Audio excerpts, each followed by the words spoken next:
El escritor valenciano Rafael Chirves, fallecido en el verano de 2015, en sus novelas Crematorio y En la orilla, las dos Premio Nacional de la Crítica, nos proponía una reflexión moral sobre la crisis, la corrupción política o la especulación inmobiliaria que se han vivido en esa comunidad, pero también en el resto de España. Para hablar de esta meditación moral que nos propone Chirves en sus obras, nos acompaña ahora en el estudio Ana Noguera Montagud, que es doctora en Filosofía y tutora de Sociología en la UNED de Valencia. Ha sido concejala en el Ayuntamiento de Valencia y diputada autonómica por el PSOE, y además es escritora y colabora en varias revistas de pensamiento político y sociológico. Y contamos también, como es habitual en esta sección, con Antonio García Santesmases, que es catedrático de Filosofía Política en la UNED.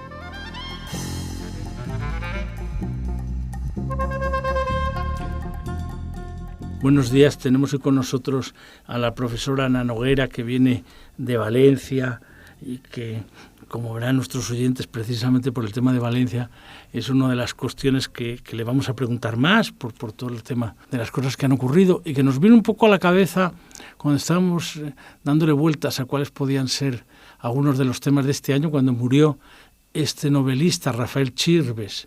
Entonces hubo a mitad de agosto una especie como de idea de lo que había hecho una radiografía que cuando apareció sobre todo a través de aquella película que llevaba José Sancho de Crematorio, daba una impresión como de algo completamente espeluznante, ¿no? Y sin embargo después ha habido muchas cosas en la realidad que han ido confirmando muchas de las cosas que ocurrieron en Valencia en esos años, ¿no? Y en otros lugares de España.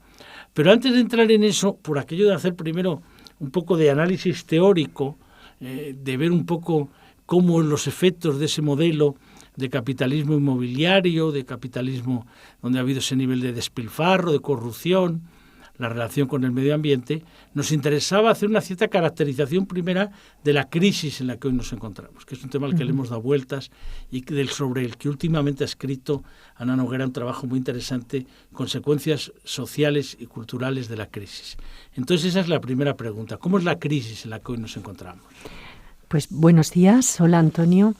La crisis en la que nos encontramos, yo creo que todo el mundo le ha dado muchas vueltas desde que se inició esa crisis del 2008, que se llamaba crisis económica, y al final todos hemos ido apuntando que no había solo una crisis, sino que era como un haz de crisis que se entremezclaban, y nos hemos dado cuenta a raíz de la crisis económica, era como una cebolla que íbamos quitando capas y de repente te aparece otra crisis, una crisis política, de desconfianza en las instituciones que nos representan el sistema democrático, una desconfianza que además ha ido recorriendo Europa y que se ha ido viendo en los distintos cambios de sistemas de gobierno, o aquí mismo, por ejemplo, en España, con la aparición de algunos movimientos asamblearios como el 15M, que lo que estaban cuestionando continuamente es ese no nos representan. Pero luego tirábamos más de la manta y veíamos que al final de esa crisis económica, bajo ella, lo que la sustentaba era una crisis moral también, una crisis de valores, una crisis cultural, que yo creo que era lo que Rafael Chirves denunciaba en su novela, que esa fue como la gran sorpresa, descubrir y decir, pero todo eso nos estaba ocurriendo.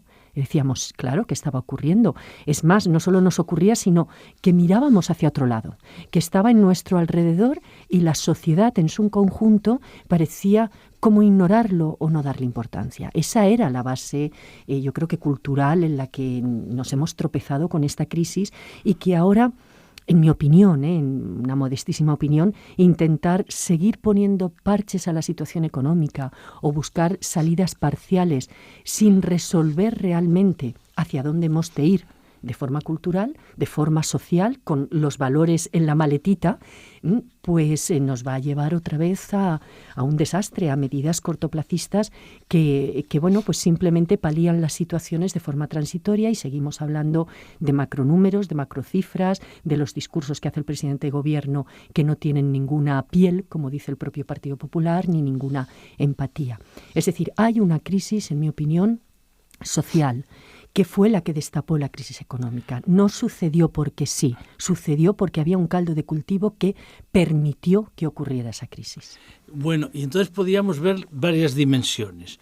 Una primera sería la crisis, vamos a hacer con la cebolla, ¿no? Como la cebolla, crisis económica. Entonces tú hablas ahí de algo que también discutimos con Ignacio Sotelo cuando hablamos de su libro sobre el Estado social. Le dedicamos varios programas, tuvimos varios encuentros sobre eso, que era un poco el paso de ese capitalismo comercial, el capitalismo industrial, hasta llegar al capitalismo financiero. Y eso plantea pues unas dificultades enormes en el sentido de que, bueno, en la idea de capitalismo de producción, pues está pues la idea de que el trabajo ocupaba un determinado papel, la producción de masas, el consumo de masas, lo que se ha venido a denominar el Fordismo.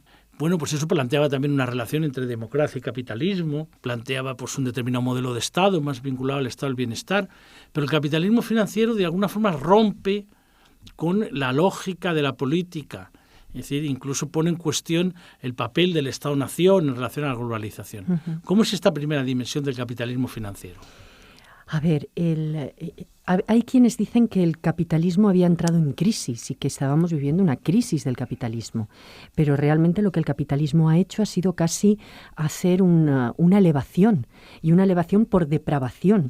Es decir, no es tanto como que el propio sistema entre en crisis, sino que lo que va a hacer que tengamos la crisis son los desechos que el propio sistema está generando. Desechos que son desechos medioambientales, lo que se necesita extraordinariamente consumir en un planeta que cada vez es más pequeño y limitado, la desigualdad creciente y sobre todo la inutilidad de la gente. Yo creo que ese es el verdadero drama, porque de alguna manera lo que hemos conocido durante tanto tiempo, había como una serie de tópicos o de consignas que nos repetían hasta la saciedad. Por ejemplo, capitalismo y democracia van juntos de la mano. Oiga usted, no puede haber capitalismo si no hay democracia. Pues no es verdad. Véase China en estos momentos como el país más capitalista, segunda potencia económica, y podemos decir desde luego que es democrático en absoluto. Pero además, ¿qué es China? ¿Qué valores sociales, políticos exporta? ¿Es un comunismo? El otro día era muy gracioso porque oía a José Carlos Díez en una charla que comentaba, claro, con el capitalismo de China, que es comunismo, y capitalismo-comunismo, ¿no? Como un primer enfrentamiento, un primer paradigma. Dices, ¿de qué estamos hablando? Bueno, pues esa es uno de los primeros tópicos que se nos caen. El segundo, la cuestión del trabajo. Y claro, durante tanto tiempo nos han dicho que teníamos que, con el trabajo, alcanzar nuestra dignidad, nuestra autonomía, nuestra capacidad creativa y de libertad. Y es verdad que ha habido revoluciones que se han conseguido gracias a la emancipación laboral. Por ejemplo, la de la mujer. La mujer ha podido conseguir esa revolución por tener un trabajo digno que le permitiera tomar sus propias decisiones. Pero ahora no. Ahora trabajar ya no es suficiente y ya no es liberador. Pero es que ni siquiera te genera la alienación del capitalismo industrial, de aquel tiempos modernos de Charles Chaplin. Lejos de la realidad, lo que te genera es una inutilidad.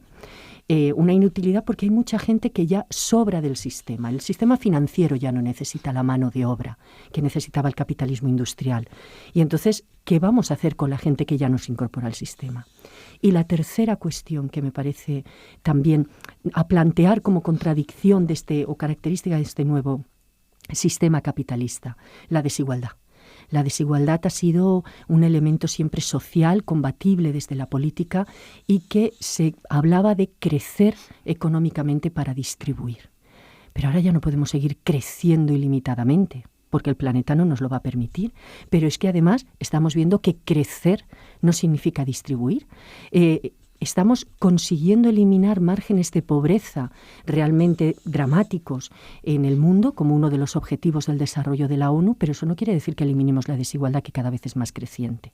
Es decir, a medida que crecemos económicamente más, hay mayor concentración de riqueza, mucha más concentración y, por tanto, separación en el campo de la desigualdad.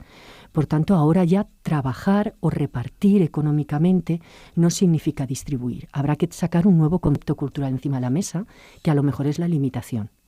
Limitación de recursos, pero también a lo mejor limitación de flujos capitales o limitación de salarios, igual que se pone por debajo una base, pues a lo mejor hay que poner techos. Es decir, ya no basta solo distribuir, creo yo, en mi opinión, para poder repartir y combatir la desigualdad.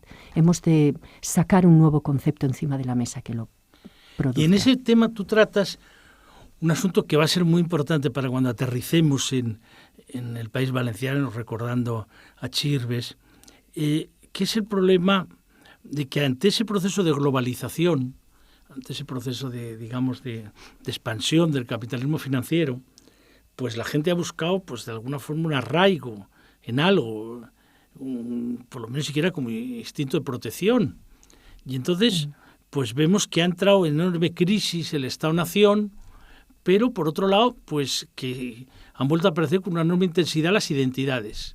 Entonces tú planteas ahí el problema de identidades en ocasiones vinculadas a la religión, con toda la perspectiva que vemos ahí pavorosa del fundamentalismo, de la violencia, del islamismo radical, pero también identidades vinculadas a la cultura, vemos todo el problema de las migraciones en este tipo de sociedades, o identidades vinculadas también a lugares como España, donde de alguna forma son estados que tienen pues una diversidad territorial, una diversidad cultural, una diversidad nacional, y tienen el problema de que, bueno, pues de que en esa situación pues mantener lo que son procesos de solidaridad entre los territorios, pues en ocasiones es mucho más difícil cuando hay una situación de crisis que en una situación, digamos, como la que se vivía hasta el 2007, hasta el 2008. Entonces, en esa perspectiva, tú desde la experiencia que has tenido, experiencia como profesor allí en el centro de la UNED de Valencia, pero como persona que está también en el Consejo de Cultura, con larga experiencia a la vez política en años anteriores, de alguna forma, ¿cuál era la identidad, ya que hablamos de identidad, que quería representar el País Valenciano? Lo diré con una imagen. Yo estuve allí, recuerdo en el 2007, fui a presentar un libro que tuve la suerte de que me presentara Ana Noguera en un acto. Y recuerdo que, pues aquellos días que estuve, pues iba viajando por la ciudad. Y en un momento determinado me acuerdo que el taxista me iba llevando y entonces me hablaba de algo que tú has escrito en alguno de los artículos, los eventos. Me decía, mire, usted no sabe lo que es esto ha cambiado completamente, ¿eh? Esto ha cambiado. Mira, aquí la ciudad de la ciencia, la ciudad de las artes, el tema del cine, la American Cup viene aquí, vamos a expansionar esto allí porque, claro, hay que acabar con todo ese nivel de droga y de inseguridad que hay en el Cabañal. Aquí vienen más que a Barcelona. Entonces, ¿cómo era esa identidad, digamos? Esa identidad que ya fueron años. Desde el año 91 hasta el año 2011 en la ciudad, después desde el 95 en adelante en la comunidad autónoma, casi como ejemplo de algo distinto a lo que era Cataluña, lo que era Barcelona, a la vez conectado muy fuertemente con Madrid. Entonces, ¿cómo era ese modelo que efectivamente la frase que has dicho antes muy oportuna, ¿no? Has dicho, cuando lo de Chirves, y sobre todo cuando la gente lo vio en televisión, aquello, por la imagen aquella que lo hizo muy bien este actor que murió, José Sancho, pero ¿es posible que esto haya ocurrido? Fue como un despertar. ¿Esto cómo es posible? Pero esto de verdad ocurría esto. Como un despertar, ¿no? A ver, ¿cómo era esa identidad? Una identidad construida políticamente. Lo que más reprocho al sistema político es la construcción de las identidades, ¿no? Porque de los imaginarios colectivos, no son casuales. Durante más de 20 años el Partido Popular ha tenido una responsabilidad inmensa, no solo en una gestión que haya sido ineficaz, que muchas veces lo ha sido, o en unas apuestas, porque uno puede perdonar si uno hace una apuesta determinada por un sector productivo y no le sale bien. Pero ese no era el elemento del Partido Popular.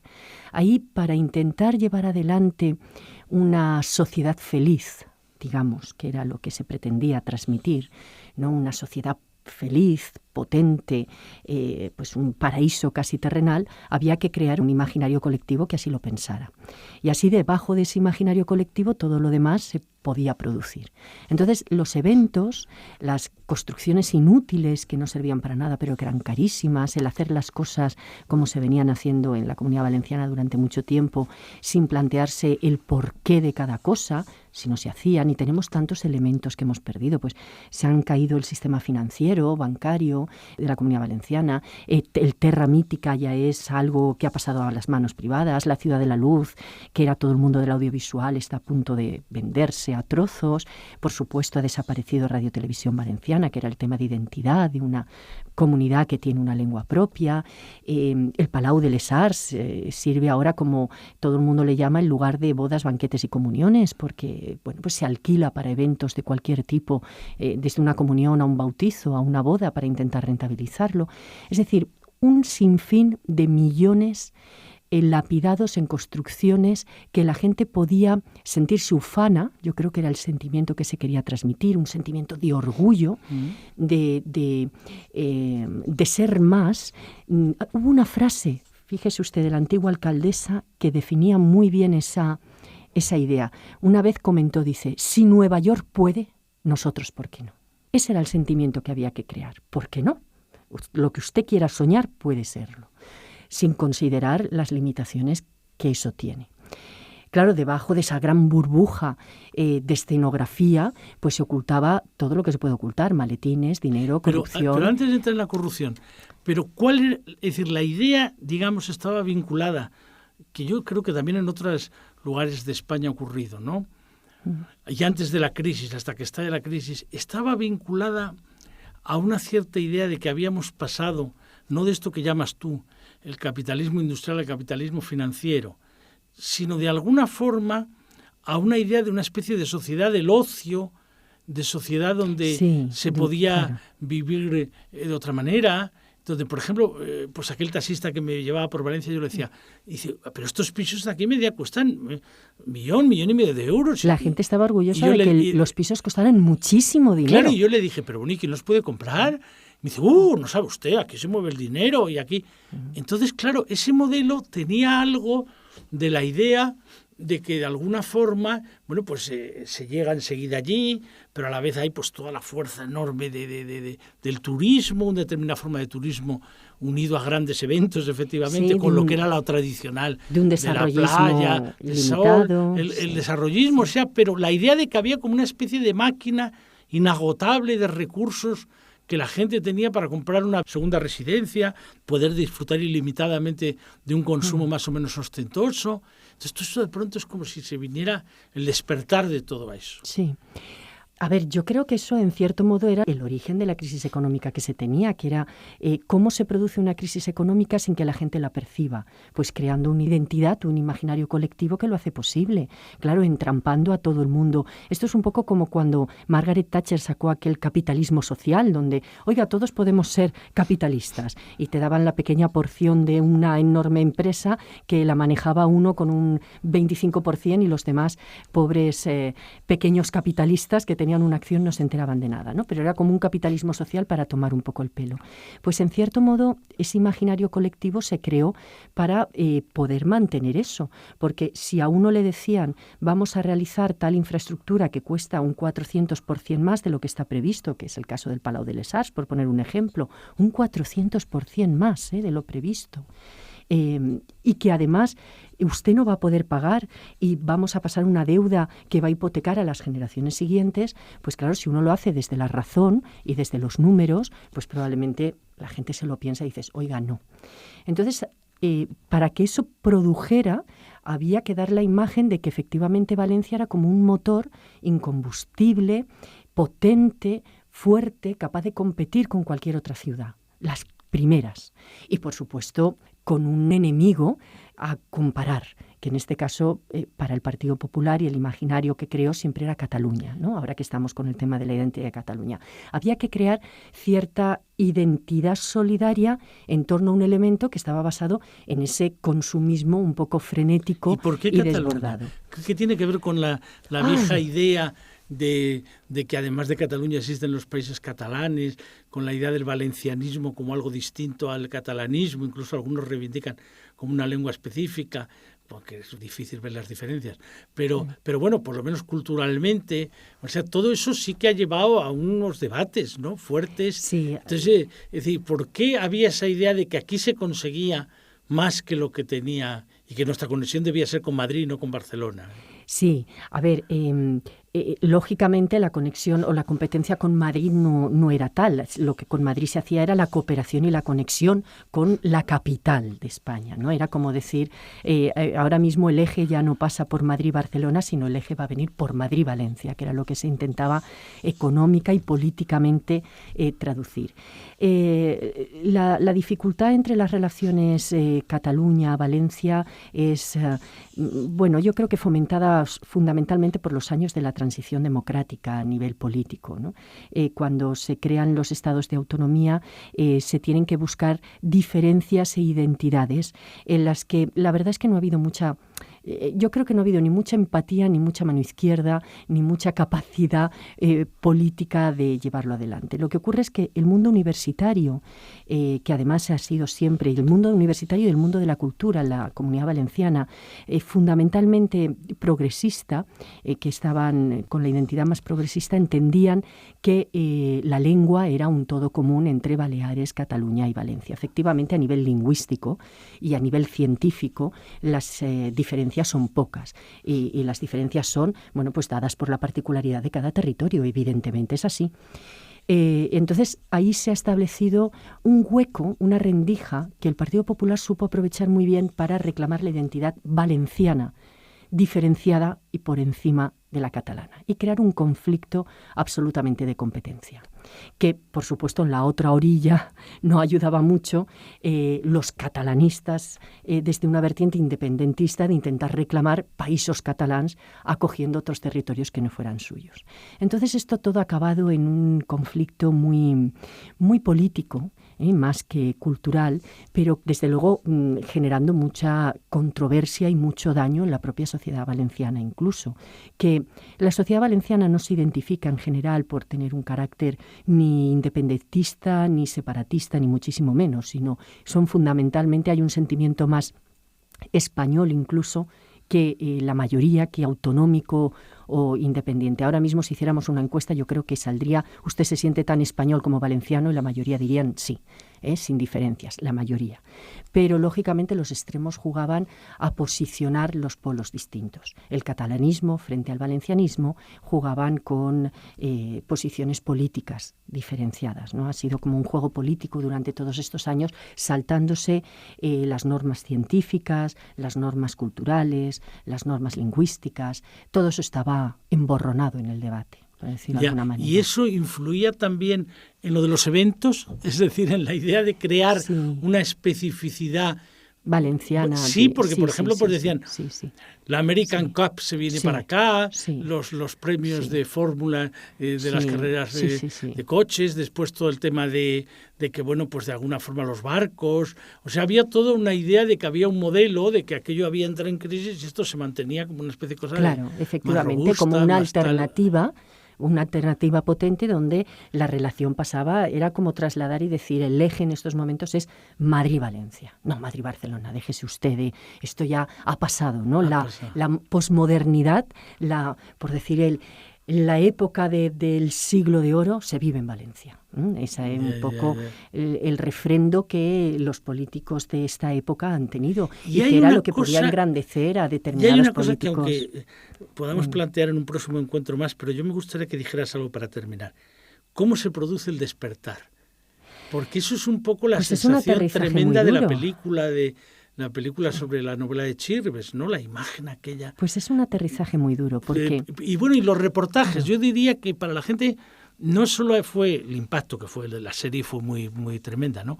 Pero esos reportajes, ¿no? De pronto el reportaje del aeropuerto de Castellón vacío.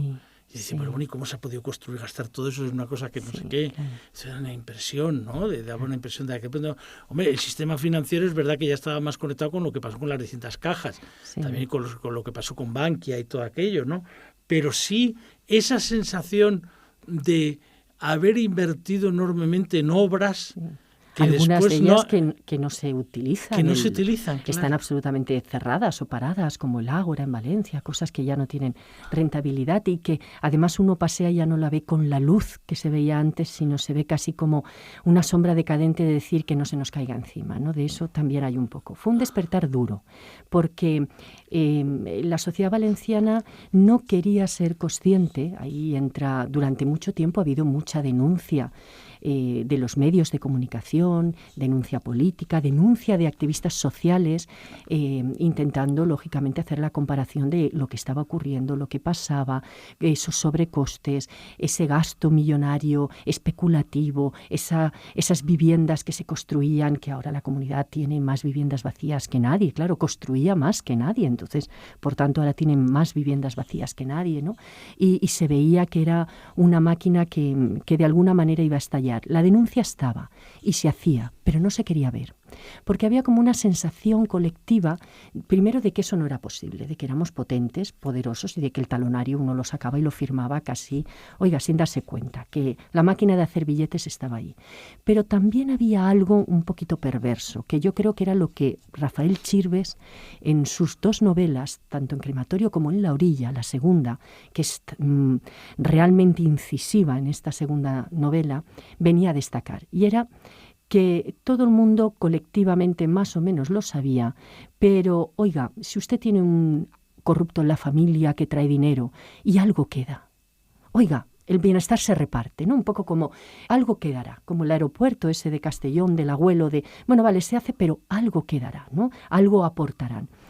Esa era un poco la sensación del imaginario colectivo. Hasta que uno se despierta, no solo se lo encuentra, sino se dan cuenta de que nos han tomado el pelo, de que ha habido un engaño masivo. Por ejemplo, el tema de las cajas de ahorro, la pérdida de Bankia, la pérdida de patrimonio, la caída de estos grandes eventos, el recorte sobre todo en el bienestar social, en los temas de pensiones, de la dependencia o de las becas escolares, cuestiones así ya muy directas. Cuando la gente empieza a notar la crisis, se da cuenta de que ha sido de alguna manera estafada, en mayúsculas, ¿no? Entonces ha sido como un despertar duro, porque hay como también un cargo de conciencia colectivo de algo se sabía, pero hemos sido también víctimas de ese imaginario, de esa estafa, ¿no? Entonces Chirves yo creo que fue muy acertado definiendo un poco ese perfil, ¿no? De que había una responsabilidad en saber lo que se estaba haciendo, pero no en querer verlo, y por tanto el despertar es duro cuando uno se da cuenta de se podía haber parado antes y hemos dejado que creciera de una forma, que ha estallado, ¿no? Nos ha estallado en las manos. Sí, los personajes, sí. Aquello era lo más impresionante, ¿no? Él, la hija, aquel profesor de historia, aquella escena verdaderamente tremenda donde todo el mundo parecía aquello de cuando éramos pequeños, aquello de Dallas, el JR, todo el mundo vivía de él al final. Sí, todo el mundo era él el que resolvía hasta que aquel profesor no le daban para una beca de no sé qué o para un proyecto de investigación de no sé cuántos. Él se encargaba al final de todo, de la anterior mujer, de las amantes, de utilizara esto, de los otro. Métodos ilícitos que utilizara, pero él era el que protegía él era el que familia, protegía al equipo de fútbol, todo aquello después unido al problema de la prostitución, sí que realmente era una cosa verdaderamente tremenda. Claro, Valencia ha vivido escenas mediáticas y políticas dignas, desde luego, de novelas de Chirves y de otros más, pero realmente impresionantes. Cuando el expresidente de la Comunidad Valenciana, Francisco Camps, iba a juicios y tenía que ir a declarar, cuando entraba en el Parlamento Valenciano, todo su grupo parlamentario se ponía en pie y lo aplaudía, como si fuera un emperador romano bajando las escaleras, sí. ¿No? Pero con gritos y aplausos, ¡viva, viva!, y aplaudiéndole. Claro, eso ahora es cuando choca y dices, ¿pero qué estaba pasando en un parlamento democrático? Para haber llegado a esa situación. Bueno, curioso. Pues invitamos a Ana Noguera a un próximo encuentro donde seguiremos recordando a Rafael Chirves, pero también hablando un poco de lo que ocurrió después, porque Chirves muere en agosto del 2015, pero pocos meses antes pues se ha producido un cambio en la Comunidad Valenciana, en los ayuntamientos, en el gobierno autonómico, incluso con imágenes muy significativas de una nueva época de la que hablaremos con Ana en un próximo encuentro. Nada más y muchas gracias. A ustedes, gracias.